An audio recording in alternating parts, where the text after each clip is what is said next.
কিন্তু আল্লাহ আজজাল আমাদের শুধুমাত্র জীবনের উদ্দেশ্য বলেন নাই, উনি আমাদেরকে আরো দুটো জিনিস দিয়েছেন। আল্লাহ আমাদেরকে আমাদের সম্মান এবং মর্যাদার ব্যাপারে বলেছেন, এবং আল্লাহ আজজাল আমাদেরকে আমাদের দায়িত্বের ব্যাপারে বলেছেন। এখান থেকে বের হয়ে তরুণদের কাছে যান, তাদের কি অবস্থা বলেন, তারা কিসের মধ্যে ডুবে আছে। তাকে যে ডুবন্ত অবস্থা থেকে আপনি বের করে আনবেন, এটা কি করবে, আপনি না করলে কি করবে বলেন।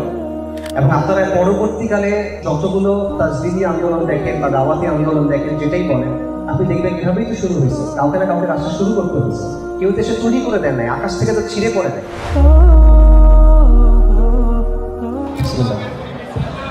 আলহামদুলিল্লাহ ওয়াসসালাতু ওয়াসসালামু আলা রাসূলিল্লাহ ওয়া আলা আলিহি ওয়া সাহবিহি ওয়া সাল্লাম তাসলিমান কাসীরান, আম্মা বা'দ। রব্বি ইশরাহ লি সাদরি ওয়া ইয়াসসির লি আমরি ওয়াহলুল উকদাতাম মিন লিসানি ইয়াফকাহু কওলি। আসসালামু আলাইকুম ওয়া রাহমাতুল্লাহি ওয়া বারাকাতুহু। আপনারা সবাইকে শুকরিয়া, আপনারা এতক্ষণ সময় ধরে এখানে আসেন, এই অনুষ্ঠানকে সফল করছেন। আল্লাহ উত্তম জাযা দেন। আয়োজক যারা আছেন তাদের সবাইকেও আল্লাহ উত্তম জাযা দেন, বিশেষ করে মুফতি মনোহর ভাই এই পুরো আয়োজনের জন্য এবং আমাদেরকে এখানে আমন্ত্রণ জানানোর জন্য আল্লাহ তাকে উত্তম জাযা দেন, এবং আমি শুকরিয়া জানাচ্ছি। আমি একটা গল্প দিয়ে শুরু করি বা একটা ঘটনা দিয়ে শুরু করি। সেটা হলো, বিশ্ববিখ্যাত একটা কোম্পানি আছে, অ্যাপল কোম্পানি। আপনাদের অনেকের মোবাইল আছে আইফোন, এই আইফোন হলো অ্যাপল কোম্পানি। তো অ্যাপল কোম্পানির যে প্রতিষ্ঠাতা ছিল এবং সিইও ছিল, তার নাম হলো স্টিভ জবস। এই ভদ্রলোক মারা গেছে 2011 সালে। তার মারা যাওয়ার কয়েক বছর পর, প্রায় 4 বছর পর, একটা বক্তব্য, মানে একটা লেখা ফেসবুকে ভাইরাল হয়েছিল। আপনাদের হয়তো মনে নেই, এটা আজকে থেকে 10 বছর আগের কথা। অনেকে হয়তো তখন ফেসবুক চালাইতেন না, আমার মনে আছে।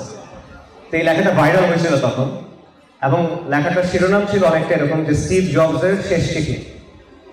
এবং সেই চিঠির বক্তব্য কি, যে মৃত্যুর আগে তার উপলব্ধি কি জীবন নিয়ে, এটা নিয়ে একটা লম্বা চড়া আলাপ, খুব আবেগিক কথাবার্তা আছে। এবং সেখানের মূল শিরোনাম ছিল the most expensive bed is sick bed. মৃত্যু শয্যা হলো সবচেয়ে দামি শয্যা। এটা মানে কি, মানে দুনিয়াতে টাকা দিয়ে অনেক কিছু কেনা যায়, কারণ স্টিভ জবস অনেক দানের ব্যক্তি ছিল, ক্যান্সারে মারা গেছে। দুনিয়াতে টাকা দিয়ে অনেক কিছু পাওয়া যায়, অনেক কিছু কেনা যায়, অনেক কিছু করা যায়, কিন্তু একজন মানুষ যখন মৃত্যু শয্যায়, তখন টাকা দিয়ে কোনো কাজ আসে হয় না।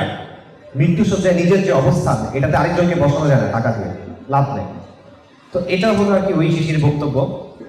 এবং শেষে একটা মেসেজটা হলো যে জীবনের অর্থ আসলে মানে জীবনের উদ্দেশ্য আসলে টাকা পয়সা কামানো না, ধন সম্পদ কামানো না, আরো গভীর কোনো কিছু একটা ব্যাপার আছে। এখন সেই ব্যাপারটা কি, এটা আমাদের খুঁজে বের করতে হবে। এটা হলো সেই ভাইরাল পোস্টের বক্তব্য। সাথে ছবি ছিল একটা স্টিভ জবসের আগের ছবি, সুন্দর স্বাস্থ্যবান। পরে হলো যে তার অসুস্থ সময়ের একটা ছবি, মনে করেন গাল ভেঙে গেছে, চোখ ডুবে গেছে, এরকম। এটা একটা ফেক লেখা ছিল, মানে এটা আসলে স্টিভ জবসের লেখা না। বাট ওই সময় এটা খুব ভাইরাল হয়েছিল। ভাইরাল হয়েছে কারণ এটা স্টিভ জবসের লেখা। আব্দুল জব্বার যদি এটা লিখতো তাহলে এটা ভাইরাল হইতো না, কিন্তু যেহেতু বিলিয়নিয়ার, সেহেতু তার লেখা ভাইরাল হয়েছে। কিন্তু এখানে স্টিভ জবস যে কথাটা বলছে, এই কথাটা আসলে এত লম্বা জিনিস দিয়ে বোঝানোর দরকার নেই। আমি এর চেয়ে সংক্ষেপে আপনাদের বলি। সাইয়েদনা আবু দারদা রাদিয়াল্লাহু আনহু, উনি একদিন বলতেছেন, হে দামাসকাসের অধিবাসীরা, আদ জাতির এমন সেনাবাহিনী ছিল যার শুরু হলো আদনে আর শেষ হলো ওমানে। আজকে তোমাদের মধ্য থেকে কে আমার কাছ থেকে 2 দিরহামের বিনিময়ে আদের ধ্বংসাবশেষ কিনবে?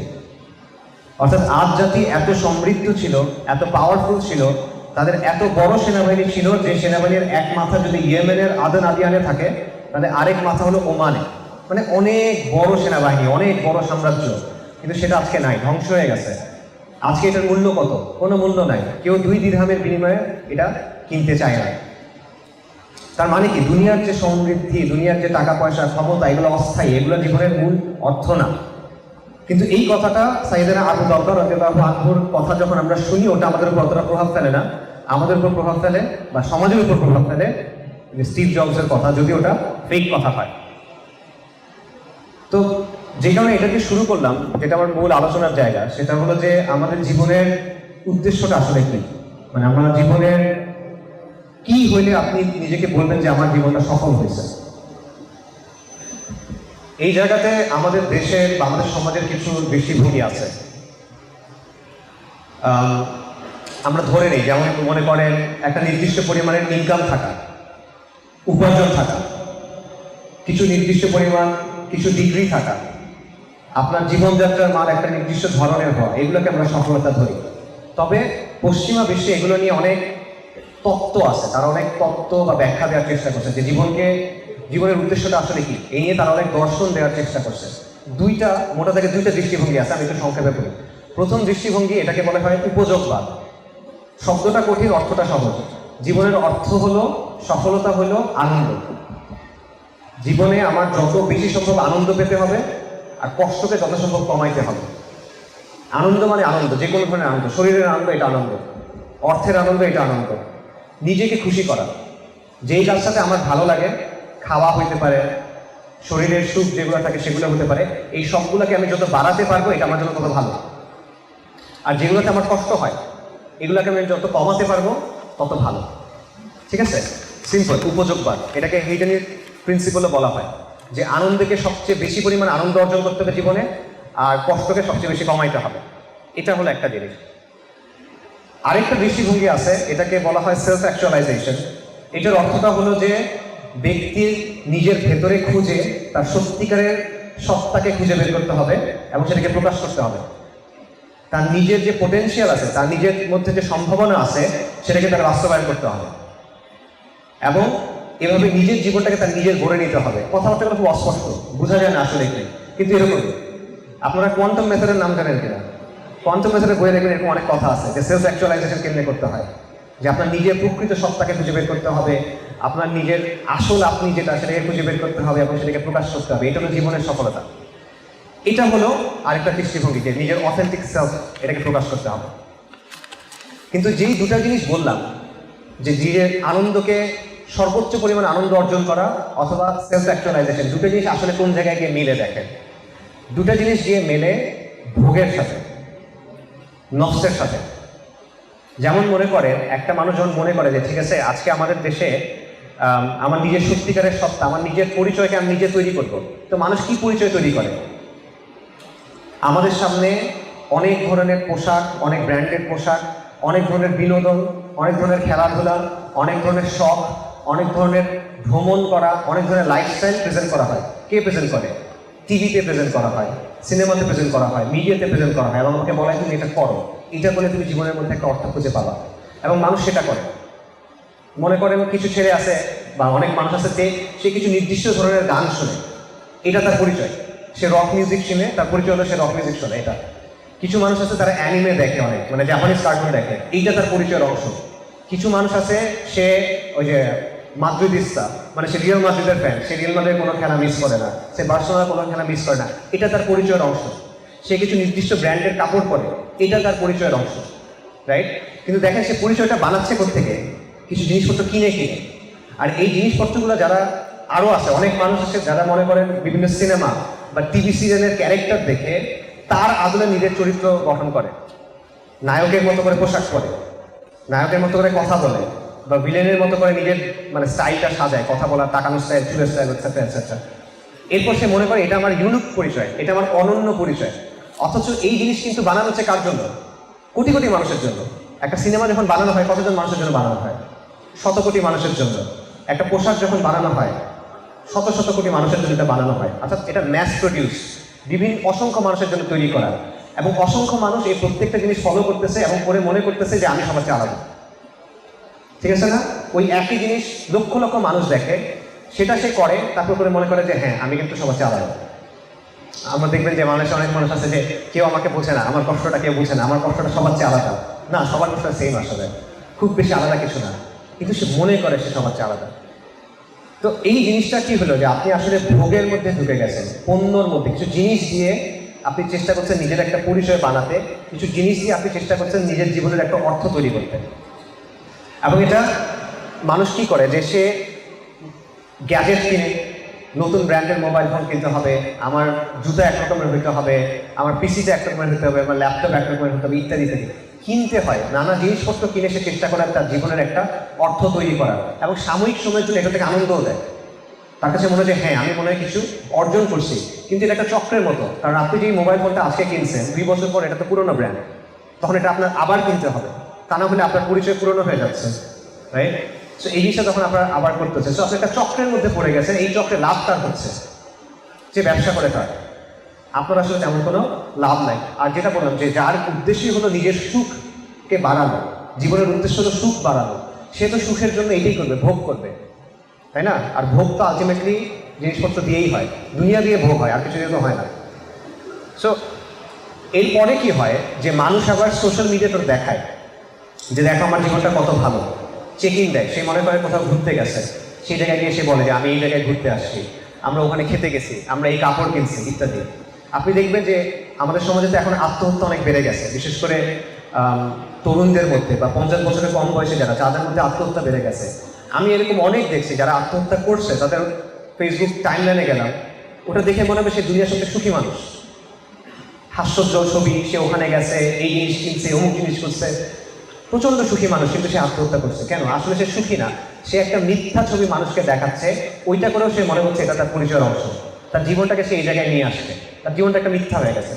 অনেক মানুষ আছে ওই যে নতুন রিলেশনশিপ হয়েছে, গার্লফ্রেন্ড বয়ফ্রেন্ড বা বিয়ে করছে, এবং তারা এটা দিচ্ছে, দেখে মনে হবে যে মানে লাইলি মজনু, রোমিও জুলিয়েট, দুনিয়ার সব ভালোবাসা তাদের দুজনের মধ্যে, মানে পুরো মানব ইতিহাসের সব ভালোবাসা এই দুজনের মধ্যে, দেখে মনে হবে। বাস্তবে দেখবেন যে ডিভোর্স হয়ে গেছে, বা একজন একজনের সাথে চিট করতেছে, বা এটসেট্রা। সো এইরকম একটা বিষয় হয়ে গেছে যে আপনি কি, আপনার পরিচয় কি, আপনার জীবনের উদ্দেশ্য কি, আপনার মাকসাদ কি, এটা আপনি নিচ্ছেন বাজারের কাছ থেকে, যে জিনিসটা ভোগ করার জন্য তৈরি করা হচ্ছে সেটা থেকে। আর এটার ভিত্তিতে আপনি নিজে নিজে একটা জিনিস বানাচ্ছেন যেটা ঠুনকো, যেটা টিকে না, ওটা আবার আপনি মানুষের সামনে উপস্থাপন করতেছেন। সো এই দুটা হলো পাশ্চাত্যের মানুষের জীবনের ব্যাপারে দৃষ্টিভঙ্গি। তাদের জীবনে যে সিদ্ধান্তগুলো হয়, তারা যেভাবে কাজ করে, তারা যেভাবে ভাবে, মোটা দাগে এই দুটোর ভিতরে আপনি দেখবেন এটা পড়ে যাবে। এবং এই জন্য আপনি অনেক ট্রেন্ড দেখবেন, যেমন ধরেন বিজ্ঞাপনের স্লোগান দেখবেন যে জাস্ট ডু ইট, যে তোমার যদি কিছু করতে ইচ্ছা করে জাস্ট ডু ইট, এত চিন্তা করার দরকার নেই, মানে নফসকে খুশি করো, তোমার মন চাইছে করে ফেলো, আরেকজনের প্রতি না করলেই হলো। তারপর মনে করেন একটা কথা আছে, স্লোগান আছে, আপনি অনেক ইনফ্লুয়েন্সারদের দেখবেন বলতে, ইউ অনলি লিভ ওয়ান্স, যে জীবন তো একটাই। তো জীবন যেহেতু একটাই, যা যা করার করে ফেলো, নিজেকে আটকায় রাখো না, নিজেকে বঞ্চিত করো না, তাই না? মানে সে হারাম করতে চায়, সে গুনাহ করতে চায়, এটা ব্যাখ্যাটা কি? জীবন তো একটাই, জীবন নিজেকে বঞ্চিত করে তো লাভ নাই। এটা হয়েছে জীবনের ব্যাপারে তাদের দৃষ্টিভঙ্গি। এখন আমাদের দৃষ্টিভঙ্গি কি? আমাদের দেশের অবস্থাটা কি? আমাদের তরুণদের একটা অংশ এভাবে চিন্তা করে, আপনি দেখবেন আমাদের তরুণদের একটা সিগনিফিকেন্ট অংশ এইভাবেই চিন্তা করে। এর বাইরে যারা আছে তারা কীভাবে চিন্তা করে? ধরেন মফস্বল শহরের কোনো একজন ছেলে বা মেয়ে, তারা পড়াশোনা করলো, এইচএসসি দিল, তারপর শহরে যাবে, তাদের গোল কি এখন? একটা ভালো ইউনিভার্সিটিতে ভর্তি হওয়া, ইউনিভার্সিটিতে ভর্তি হয়ে তার একটা ভালো ফ্রেন্ড সার্কেল থাকবে, সে কিছু ওই যে বন্ধু আড্ডা গান টাইপের মজা টজা করবে, কিন্তু সিজিপিএ ভালো রাখতে হবে। সিজিপিএ ভালো দেখে সে মানে বের হবে, তারপর সে একটা চাকরি করবে, ভালো স্যালারির একটা চাকরি করবে, এর মধ্যে তার কয়েকটা রিলেশনশিপ আসবে যাবে, তারপর 30-32 বছর বয়সের দিকে গিয়ে সে একটা বিয়ে করবে, রাইট? এবং বিয়ে করার পর দুজনেই চাকরি করবে, কারণ তার একটা স্ট্যান্ডার্ড অফ লিভিং দরকার, তার নির্দিষ্ট একটা লাইফস্টাইল দরকার, তাই দুজনকে চাকরি করতে হবে। সেই চাকরি করবে এবং নানা জিনিসপত্র কিনে, নানা জায়গায় ঘুরতে গিয়ে, বছরে একবার সে দেশের বাইরে ঘুরতে যায়, তার ফ্ল্যাট আছে, তার গাড়ি আছে, তার বাড়ি আছে, তার সুন্দর পোশাক আছে, এই তো এই জিনিসটা দেখায় সে তার জীবনের সফলতা চিন্তা করে। এটা একটা। আরেকটা হলো মনে করেন ঢাকা, চট্টগ্রাম বা এই টাইপের শহরের যারা উচ্চ মধ্যবিত্ত, এই ফ্যামিলির ছেলে পেলে যারা, তাদের চিন্তাটা কি? ওই সেম, তারা হয়তো বা অনার্স পর্যন্ত পড়বে, তারপর দেশের বাইরে চলে যাবে, দেশের বাইরে গিয়ে কুফফারের সাথে থাকবে, কুফফারের মতো করে জীবন যাপন করবে।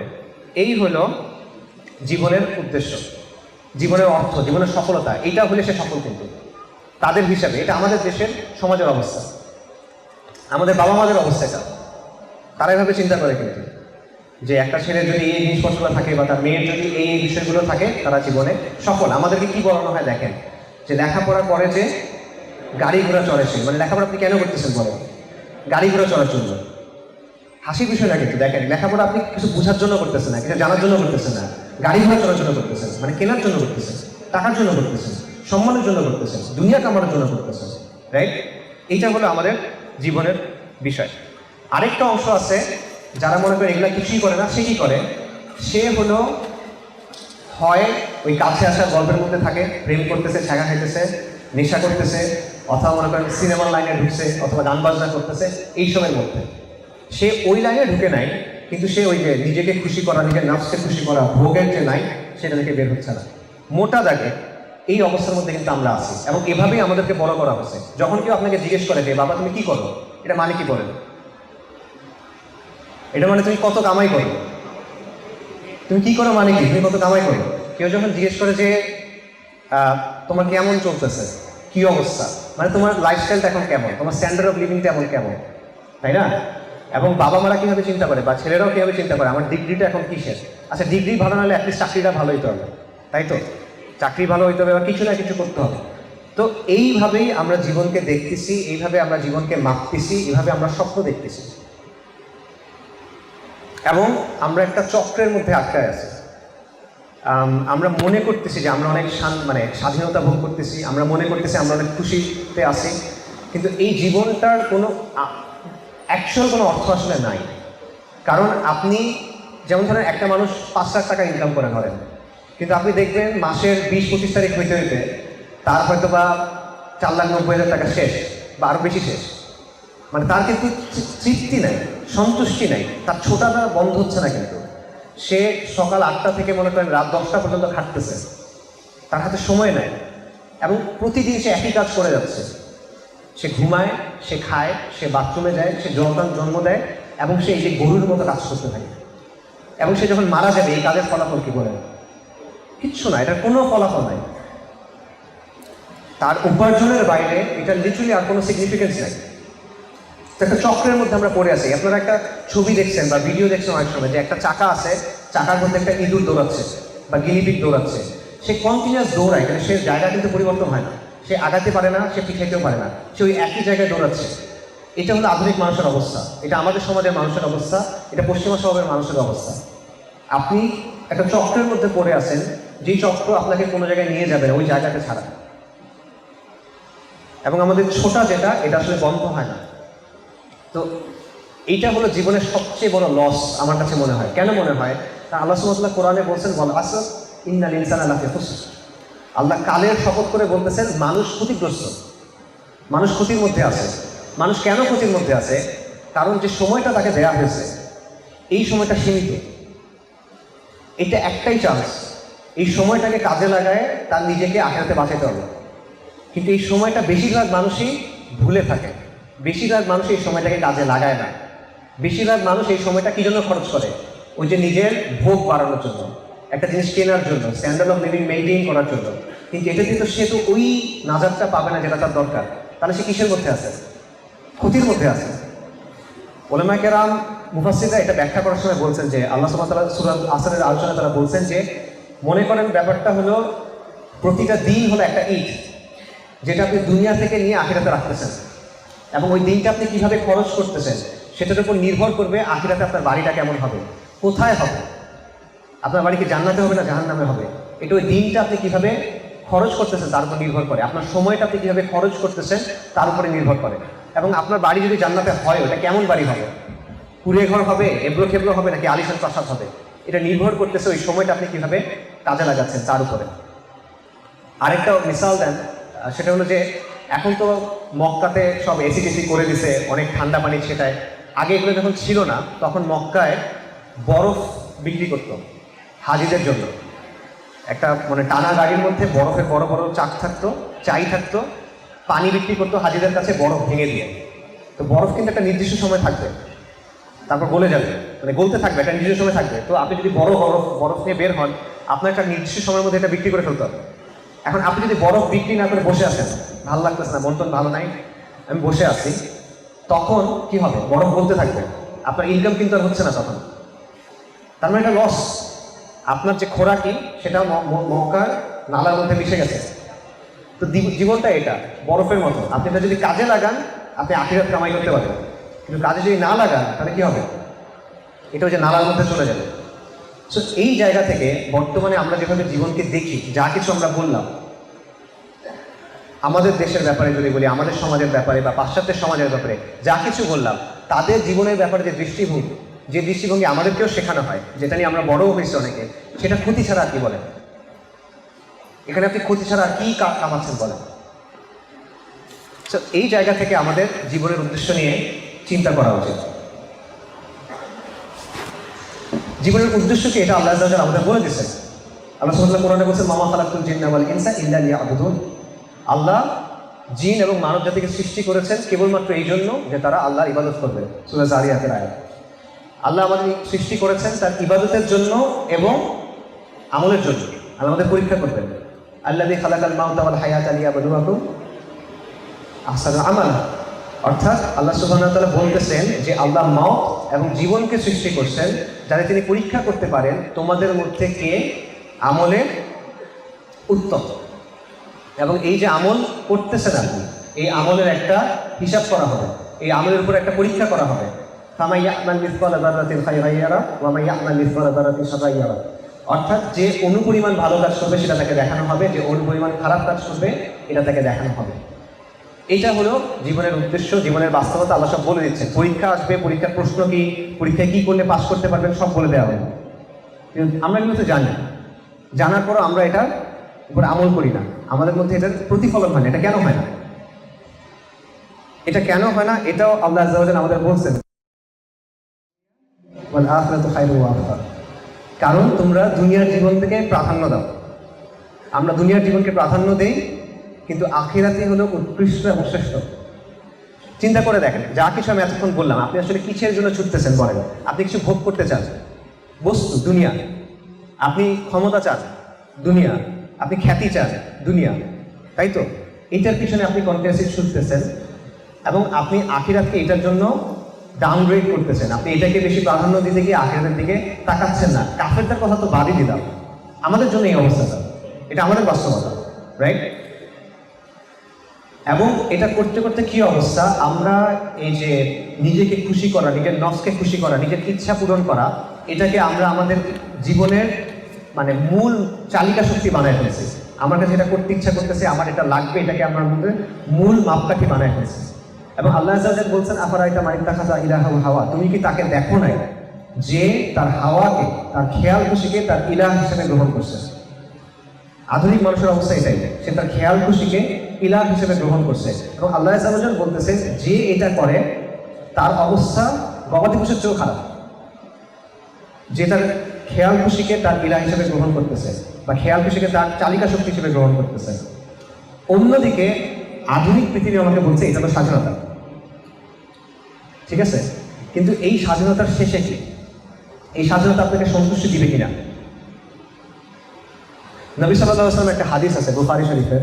হাদিসের বক্তব্যটা এরকম যে বনি আদমকে যদি দুটা উপত্যকা ভর্তি ধন সম্পদ দেওয়া হয়, সে তৃতীয় একটা চাইবে। বনি আদমের পেট কবরের মাটি ছাড়া কোনো কিছু দিয়ে পূর্ণ হবে না।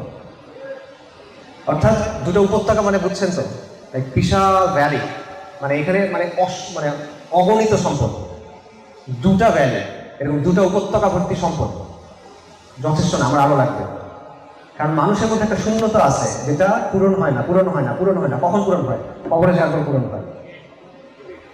এইটার ভিতরে আমরা ঢুকে আছি, কিন্তু আমরা এটার মধ্যে সন্তুষ্টি খুঁজতেছি এবং আমরা এমন একটা সময়ে আছি, এমন একটা সভ্যতায় আছি যারা এটার মধ্যে জীবনের অর্থ খুঁজে পাচ্ছে। তারা বলছে জীবনের অর্থই এটা, আরো খোঁজা, আরো নিজেকে সন্তুষ্ট করা, আরো নিজেকে তৃপ্তি দেওয়া। কিন্তু কিন্তু আপনি প্রশান্তি পাবেন না। আপনি ছুটতে থাকবেন, ছুটতে থাকবেন, ছুটতে থাকবেন, আপনি আপনার আখিরাতকে ধ্বংস করে দিবেন। আপনি দুনিয়াতেও ওই রকম হবে যে কুকুর যখন কন্টিনিউয়াস দৌড়াইতে থাকে না, তখন কুকুর তারপরে কি অবস্থা বলেন? হাঁপায় থাকে। তার অবস্থা সবসময় সে হাঁপাইতেই থাকতেছে। রেস নেওয়ার সময় যে আল্লাহ সুবহানাহু ওয়া তাআলা কোরআনে বলছেন তো, রাইট? কুকুরের মিসাল আছে একটা। আমরা মানে যারা দুনিয়ার পিছনে আমরা ছুটতে থেকে আমাদের অবস্থা আলটিমেটলি কিন্তু এটাই। আপনি তাড়াহুড়ার মধ্যেই আছেন, আপনি পেরেশানির মধ্যেই আছেন, আপনি চিন্তার মধ্যেই আছেন, আপনার মধ্যে সুকুন নাই। এটা কখন আসে? এটাও আল্লাহ সুবহানাহু ওয়া তাআলা আমাদের কোরআনে বলছেন আলা বিযিকরিল্লাহি তাতমাইন্নুল কুলুব, যে কলবের শান্তি কখন আসে? আল্লাহর স্মরণে, একমাত্র আল্লাহর স্মরণে এই প্রশান্তি আসবে, আর কোনো জায়গায় এই প্রশান্তি আসবে না। তো এই বাস্তবতাটা বোঝা ভাই, এটা হলো বুদ্ধি, এটা হলো প্রজ্ঞা, এটা হলো জ্ঞান। এই বিষয়টা বোঝা। একটা মানুষ কখন আপনি বলবেন যে এই মানুষটা বিজ্ঞ, এই মানুষটা প্রাজ্ঞ, এই মানুষটা বুঝদার, এই মানুষটা বুদ্ধিমান, যখন তার বুঝ তাকে এতটুকু পর্যন্ত নিয়ে আসবে যে হ্যাঁ, আমার আল্লাহ এই কথাগুলো আমাকে বলছেন, উনি বলছেন এটা আমার জীবনের উদ্দেশ্য, এইভাবে আমার জীবনটা চালাতে হবে। এটা যে বোঝে এবং যে এটা পালন করার চেষ্টা করে, পুরোপুরি তো পারবে না, কারণ মানুষের ছুটে যায়। ইনসানের ক্ষেত্রে এটাই নিয়ম, মানুষ ছুটে যায়, সে সবসময় পারে না, ভুল করে, সে মাফ চাইবে, ইস্তিগফার করবে। কিন্তু এটা বোঝা, এই জায়গায় নিজেকে নিয়ে আসা, এটা হলো বুদ্ধিমত্তা, এটা হলো প্রজ্ঞা, এটা যা কিছু বলে। আগুনের সামনে আগুনে হাত দিলে হাত পুড়ে যায়, এটা বুঝে নিজের হাতকে আগুন থেকে রক্ষা করা, এটা হলো আকল ভাই। আগুনের মধ্যে ঝাঁপ দেওয়াকে আপনি স্বাধীনতা বলতে পারেন, কিন্তু আগুনের পুরা থেকে নিজেকে রক্ষা করাটা হলো বুদ্ধিমত্তা।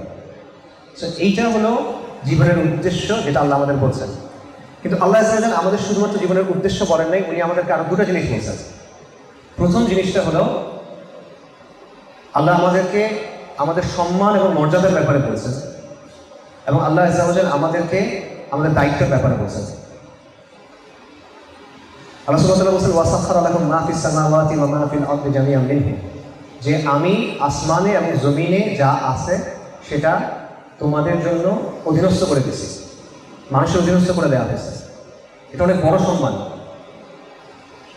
এই সৃষ্টি জগৎ আপনি বুঝতেও পারেন না, আমরা এই সৃষ্টি জগতের কুল পাই না এখনো, যেটা কত বড়, কিন্তু আল্লাহ বলতেছেন অধীনস্থ করা হয়েছে।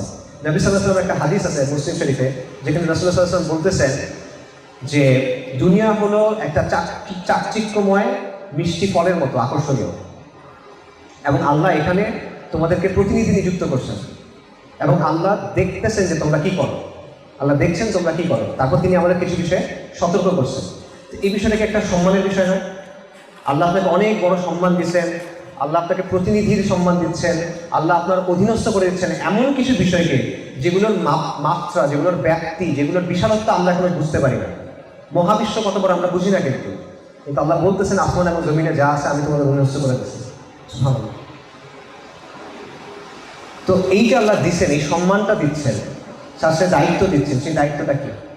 আল্লাহ সুবহানাহু ওয়া তাআলা কোরআনে এটাও বলছেন, সূরা আহজাবে আল্লাহ বলছেন যে আমি এই আমানত আসমানসমূহ, জমি এবং পর্বতদের কাছে পেশ করেছিলাম, অতঃপর তারা অস্বীকার করলো এবং তারা ভীত হলো, কিন্তু মানুষ এটা গ্রহণ করলো।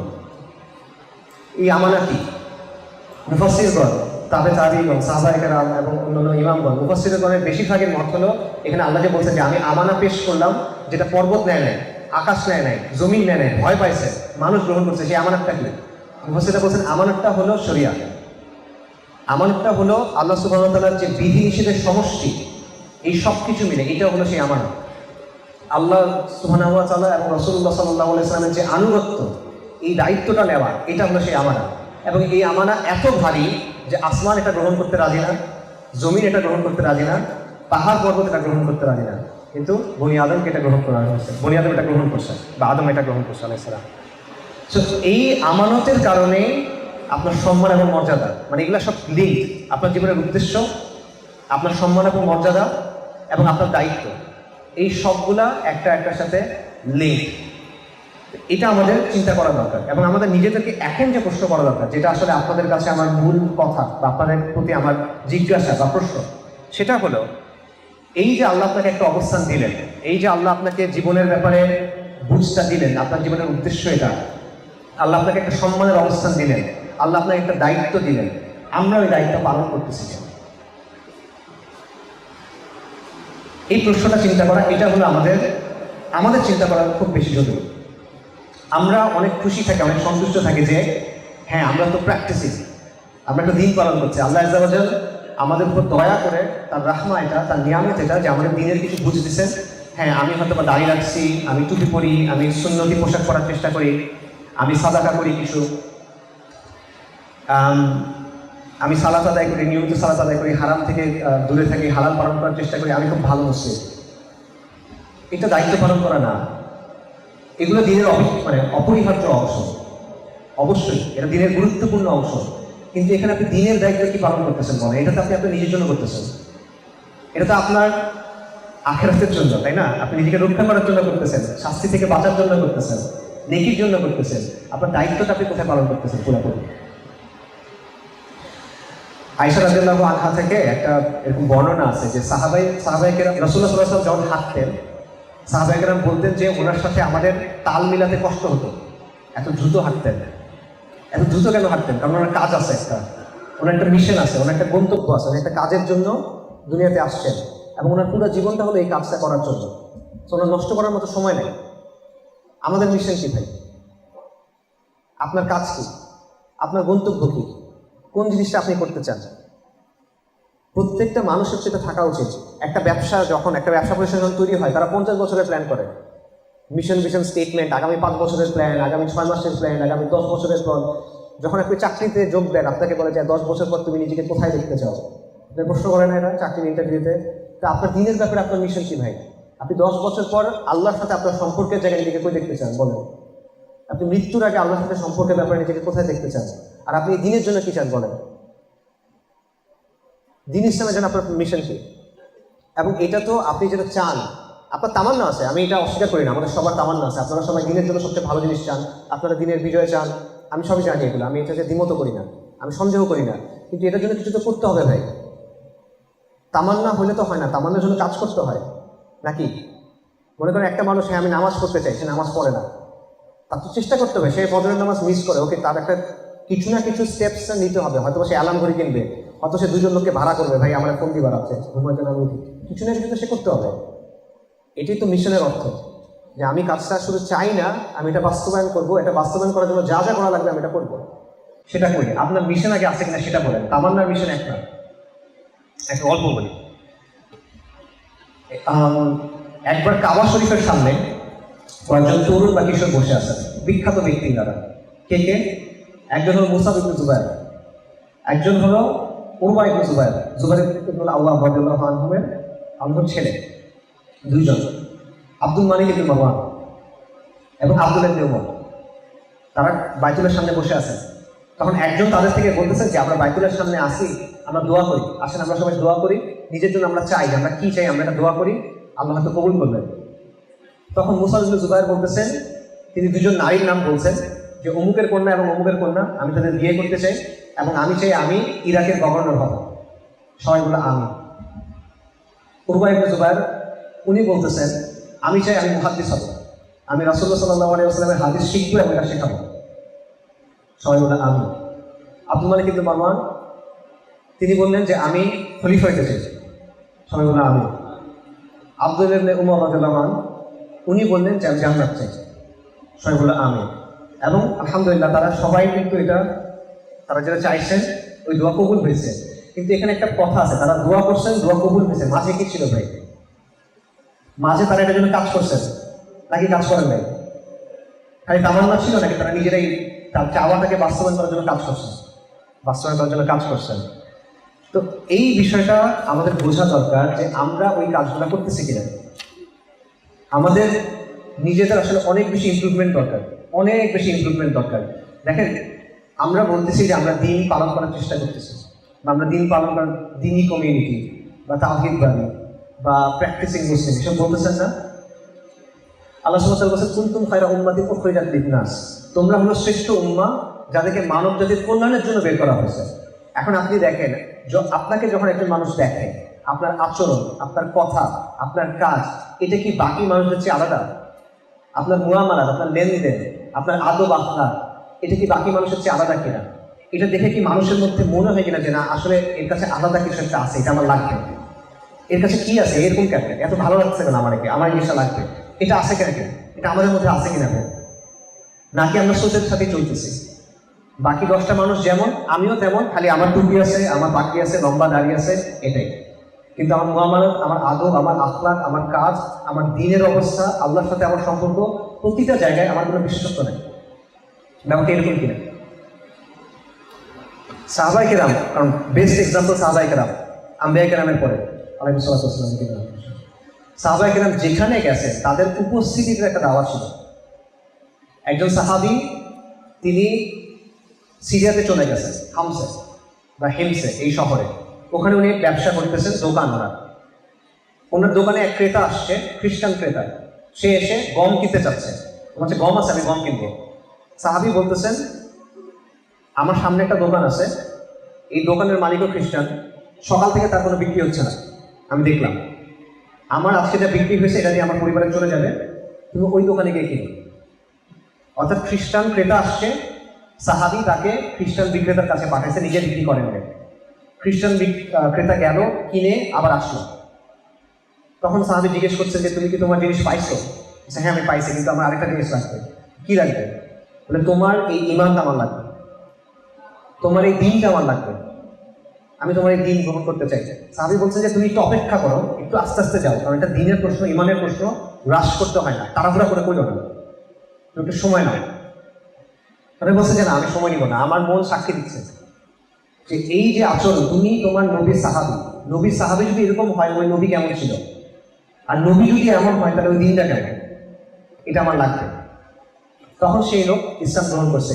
এটা হলো দিনের দাওয়ার বিষয়টা, যে মানে আপনার আচরণ, আপনার আখলাক, আপনার উপস্থিতি ইচ্ছা একটা দাওয়া। অনেক দাওয়া করেন নাই, মানে আমরা যে হচ্ছে দাওয়া করি, ভাই একটু শোনো কথা বলি, এটা কিন্তু না, কিচ্ছুই করেন নাই, কিন্তু সে ইসলাম গ্রহণ করছে। কেন?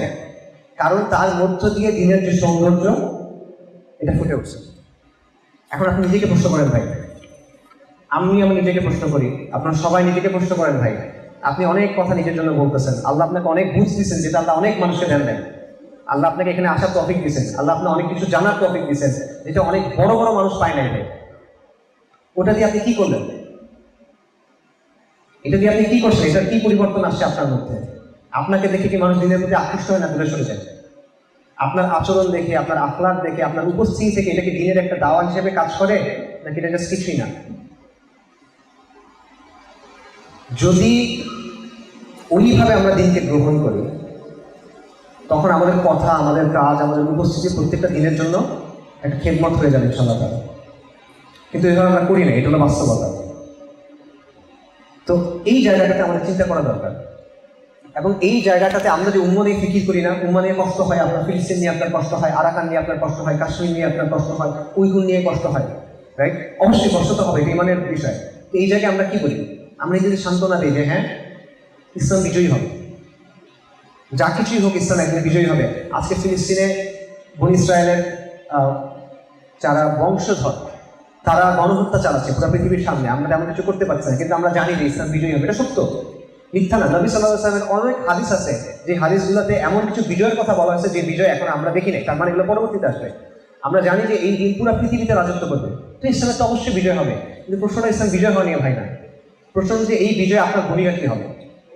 আমরা মনে করি যে ইসলামের বিজয় হবে মানে আমার সব সমাধান, মনে সমস্যার সমাধান হয়ে গেল মনে হয়। কথাটা সত্য না, কিন্তু ইসলামের বিজয় আপনার জন্য একটা সমস্যা হতে পারে। শোনেন, ইসলামের বিজয়ের আগে কি আসবে বলেন? পরীক্ষা আসবে। পরীক্ষা ছাড়া তো বিজয় আসবে না। আল্লাহ রাসূল সাল্লাল্লাহু আলাইহি ওয়াসাল্লামকে আল্লাহ পরীক্ষা ছাড়া বিজয় দিয়েছেন কিনা? দেন নাই। তো পরীক্ষা আসবে তো, ওই পরীক্ষা আপনি পাস করতে পারবেন কিনা ভাই? আপনি জানেন কিনা এটা? আপনার ঈমান আমলের কি অবস্থা ভাই? আপনার পরিবার ওই পরীক্ষা পাস করতে পারবে কিনা? আপনার পরিবার, আপনার কমিউনিটি এই পরীক্ষায় পাস করতে পারবে কিনা? তাদেরকে আপনি কি অবস্থায় রাখছেন?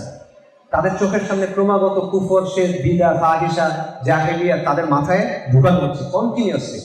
শিক্ষা থেকে শুরু করে সবকিছুতে। হালাল হলো কঠিন, হারাম হলো সহজ। কুফর হলো সিস্টেম, হলো গালেব।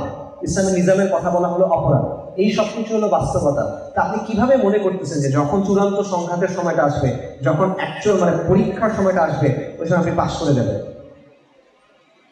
আপনি কিভাবে বুঝতেছেন যে ওই সময়টাতে আপনার কোনো সমস্যা হবে না?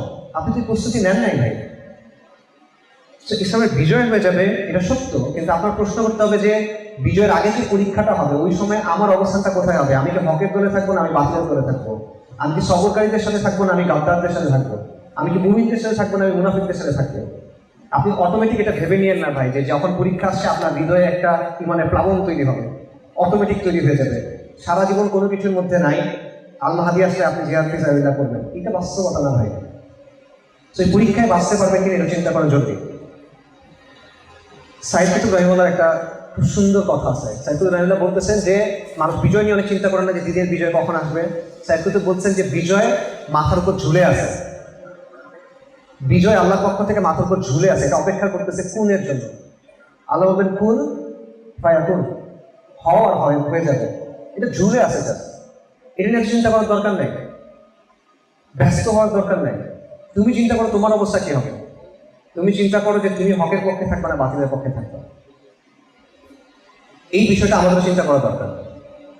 আমাদের ইমানি হালতের জায়গা থেকে আমাদের চিন্তা করা দরকার।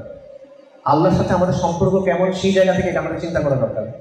সমাজে আমাদের ভূমিকাটা কেমন, আমরা সমাজের সাথে কিভাবে যাই, কিভাবে ইন্টারঅ্যাক্ট করি, সেই জায়গা থেকে এটা আমাদের চিন্তা করা দরকার।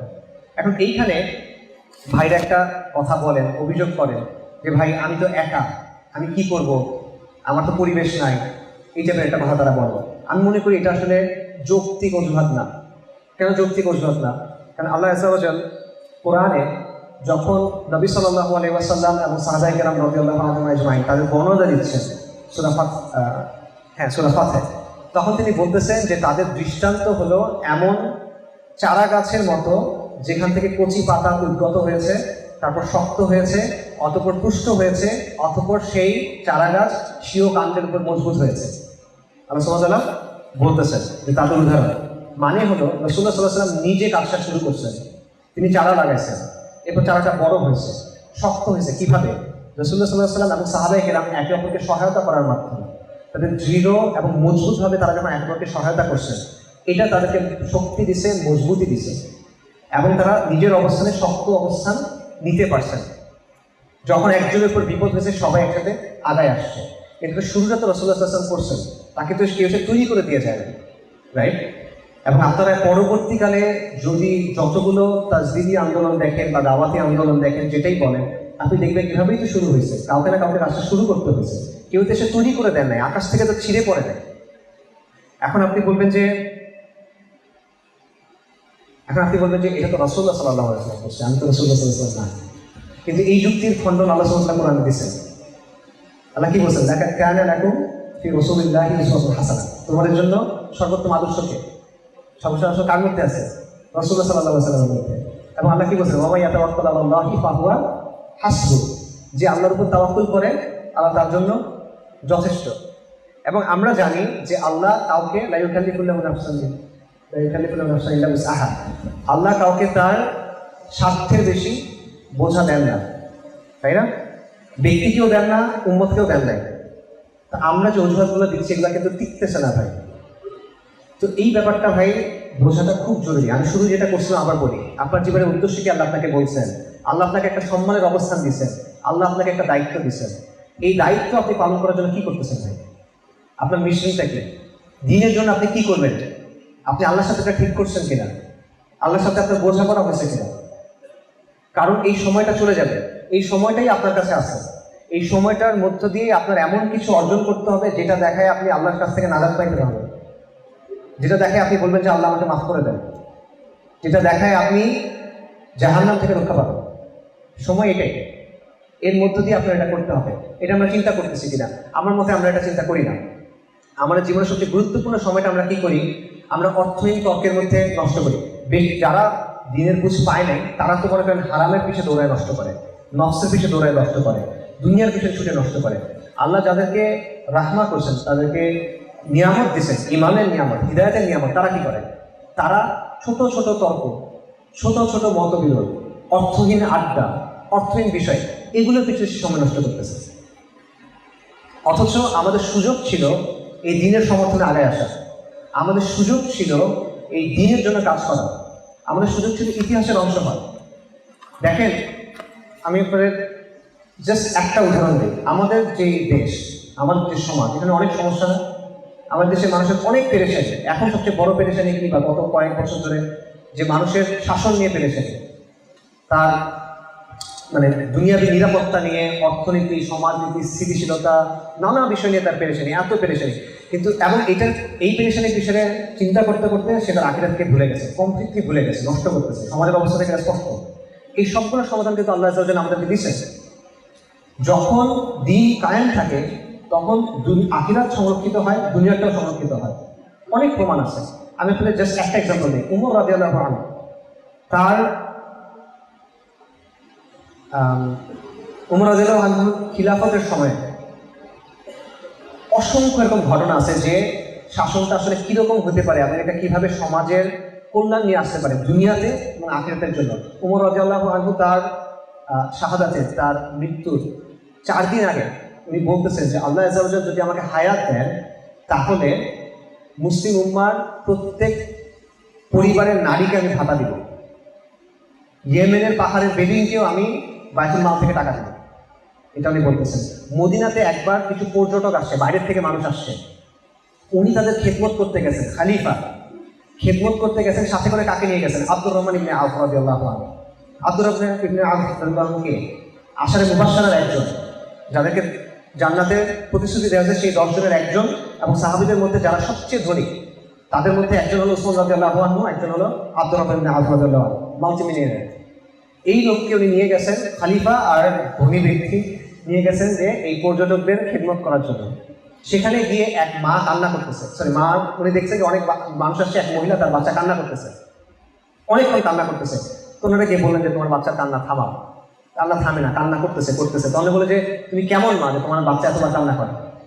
তো মহিলা তো জানে না এটা খলিফা। মহিলা বলতেছে যে আমি চেষ্টা করতেছি বাচ্চা বুকের দুধ খায়, আমি চেষ্টা করতেছি বাচ্চা বুকের দুধ ছাড়াই খায়। কেন? কারণ আমিরুল মুমিনিন বলছেন যে মুসলিম উম্মার মধ্যে যত বাচ্চা বুকের দুধ ছাড়া করে সবার জন্য একটা করে ভাতা আছে, মানে সরকার টাকা দিবে বুকের দুধ ছাড়ার পরপরই, মানে বয়স একটা নির্দিষ্ট পরিমাণ হওয়ার পরে সরকার থেকে ভাতা দেওয়া হয়। এই জন্য আমি তাকে বুকের দুধ ছাড়ানোর চেষ্টা করতেছি। তখন ওমর রাদিয়াল্লাহু আনহু জিজ্ঞেস করছেন যে তার বয়স কত, বাচ্চার বয়স কত? দেখলেন বাচ্চার বয়স অনেক কম। তখন বলেছে না, তুমি দুধ ছাড়াও না। এভাবে পরে চলে আসছেন আব্দুর রহমান ইবনে আওফ রাদিয়াল্লাহু আনহু বলতেছেন যে ফজরের নামাজে ওমর রাদিয়াল্লাহু আনহু ইমামতি করছেন, আল্লাহর কসম উনি কি তিলাওয়াত করছেন আমি বুঝি নাই, এত কান্না করতেছেন। এবং উনি বলতেছেন যে ওমর তুমি ধ্বংস হও, তোমার এই নিয়মের জন্য কত বাচ্চা বঞ্চিত হইল। এবং তারপর উনি বললেন যে প্রত্যেক বাচ্চার জন্য ভাতা, আর দুধ ছাড়াটা দরকার নাই, প্রত্যেক বাচ্চার জন্য ভাতা। এটা হলো ইসলামী শাসনের একটা নমুনা।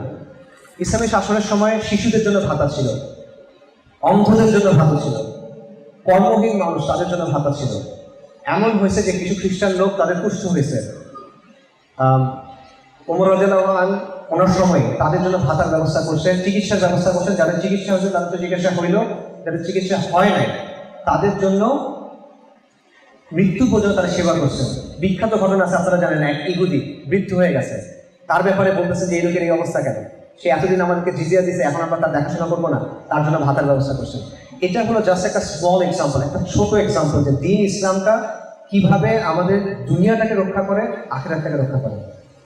এই দিনের মুখাপেক্ষী আপনার এই সমাজ, এই দিনের মুখাপেক্ষী আপনার এই জমিন, এই দিনের মুখাপেক্ষী আপনার এই সময়।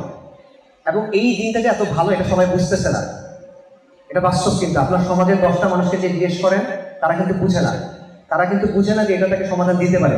এই বুঝটা একটা অনেক বড় নিয়ামত। এই নিয়ামত আল্লাহ কাকে দিচ্ছেন? আপনাকে দিচ্ছেন। কিন্তু আপনি কি করছেন এই নিয়ামত নিয়ে বলেন? এই যে আপনি নিয়ামত পাচ্ছেন, এটার হকটা আপনি কিভাবে আদায় করবেন বলেন? এইটার যদি আল্লাহ যদি আপনাকে জিজ্ঞেস করে যে তুমি কি করলে আমার দিনের জন্য, বলো, আপনি আল্লাহ কি জবাব দেবেন একটু চিন্তা করেন।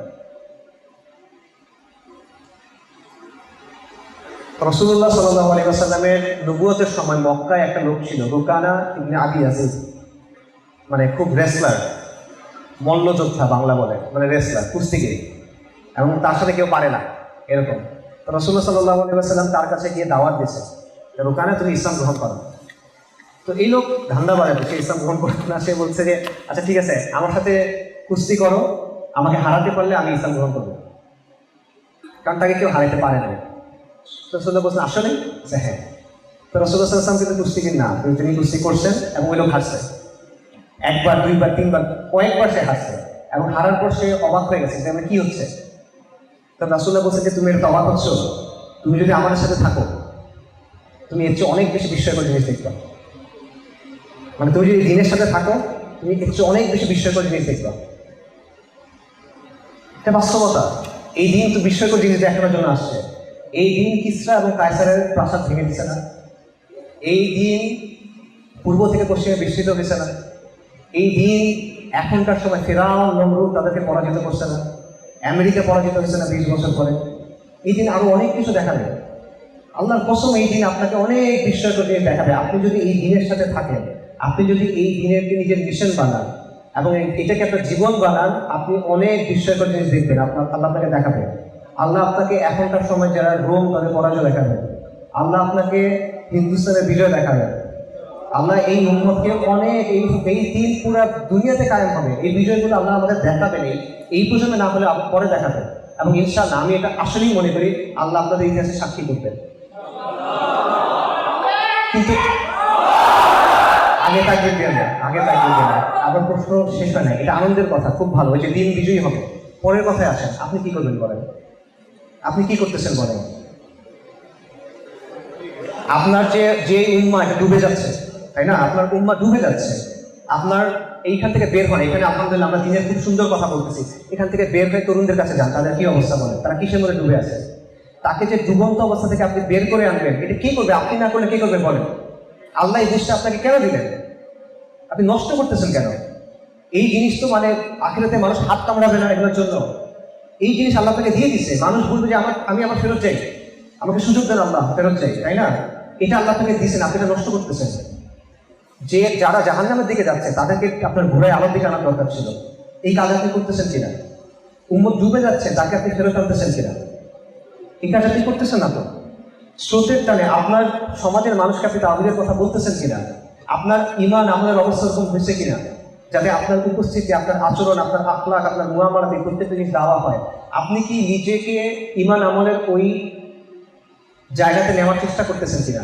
আপনি কি আল্লাহ আযজা ওয়া জাল্লার সাথে কথা বলতেছেন কিনা? আল্লাহ আযজা ওয়া জাল্লার সাথে নিজের বোঝাপড়াটা করতেছেন কিনা? আপনি কি আল্লাহর কাছে ওয়াদাটা করতেছেন কিনা? আল্লাহর কাছে ভিক্ষা চাচ্ছেন কিনা আল্লাহ যেন আপনাকে দিয়ে কাজগুলো করান? আপনি কি এটা করতেছেন কিনা যে স্রোতের বিপরীতে চলাচল হয় যথেষ্ট না, আপনি স্রোত বদলাবেন, আপনি স্রোত ঘুরাই দেবেন? সেইটার জন্য আমরা কি করতেছি? এই সব করতেছি না।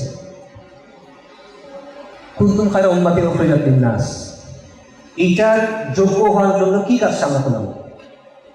এটা যোগ্য হওয়ার জন্য কাজ আমরা করি নাই। আপনার কি সময় হয় না এগুলো করার? আর কত? আপনি কালকে মরে যাবেন না, আপনি জানেন, এটা নিশ্চিত জানেন। আপনি যে কালকে মারা,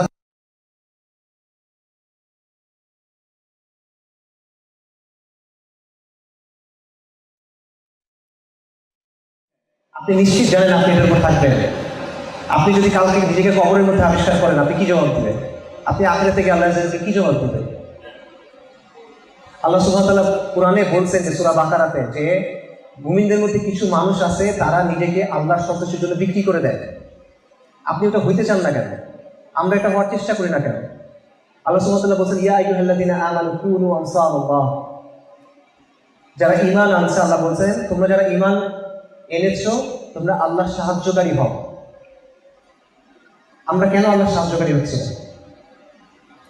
এই প্রশ্নটা আমাদের সবার করা উচিত। আপনি নিজেকে প্রশ্ন করেন এখন এবং পরবর্তীতে গিয়ে। আমি এখন আপনাকে জিজ্ঞেস করতে পারি আপনারা সবাই আছেন আমার সাথে, আমি এটা আপনাদেরকে এখন বলতে পারি হ্যাঁ ভাই কালকে থেকে আপনারা হবেন তো ইনশাআল্লাহ, হবেন কিনা? ঠিক আছে, আপনি বলবেন, কিন্তু এইখানে বলাটা সুন্দরও লাগবে, অনেক ক্যামেরায় ভালো আসবে, কিন্তু এই প্রশ্নটা আপনার নিজের করা দরকার নেই। এবং এইটা একবার আল্লাহর সাথে ওয়াদা করলে এই ওয়াদা আপনার সারা জীবনের জন্য। এবং আমি আপনাদের বলতেছি যদি এই দিনের মিশনটা আপনি নেন এবং এটাকে আপনার জীবন বানান, আল্লাহ রাসূল সাল্লাল্লাহু আলাইহি ওয়াসাল্লাম রুকানাকে বলছিল যে তুমি যদি এই দিনের সাথে থাকো তুমি অনেক বিস্ময়কর জিনিস দেখবা। আমি আপনাদের বলতেছি, আমি কথা দিচ্ছি ইনশাআল্লাহ আপনারা অনেক বিস্ময়কর জিনিস দেখবেন যদি এই দিনের মিশন আপনারা গ্রহণ করেন। ইয়া আইয়ুহাল্লাযীনা আমানু কুনু আনসারাল্লাহ। আসসালামু আলাইকুম।